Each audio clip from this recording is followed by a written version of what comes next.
À l'école où j'étais, au centre éducatif nantais pour sportifs, les enseignants ils mettaient le- L'accent. l'accent là-dessus. Mm. Voilà. Ils nous disaient bien qu'à tout moment ça pouvait s'arrêter. Donc il y avait toujours la double filière école et sport, quoi. Donc de toute ma scolarité, j'ai toujours suivi ça, après même le lycée. Et donc c'est quelque chose qu'on sait, hein.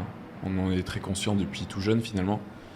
Mais voilà, après on tente sa chance dans le sport professionnel, que ça marche ou pas. Mais on le fait à fond et puis on verra bien comment ça se passe, quoi.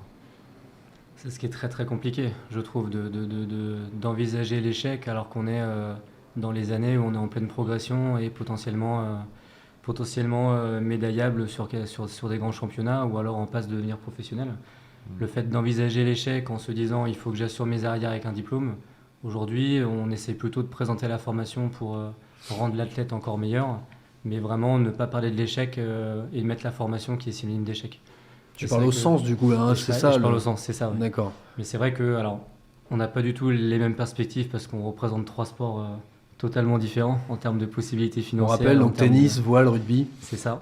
Mais c'est vrai que forcément, ça doit rester dans un coin de nos têtes sous forme de motivation, pas sous forme de paralysie. Parce que forcément, la notion d'échec, ça peut venir de la blessure, d'un niveau sportif, d'un entraîneur qui nous fait plus confiance, d'une contre-performance placée au mauvais moment aussi. Et c'est vrai que il faut garder cette nécessité de se reformer de manière complète et pas forcément s'enfermer dans une pratique sportive uniquement.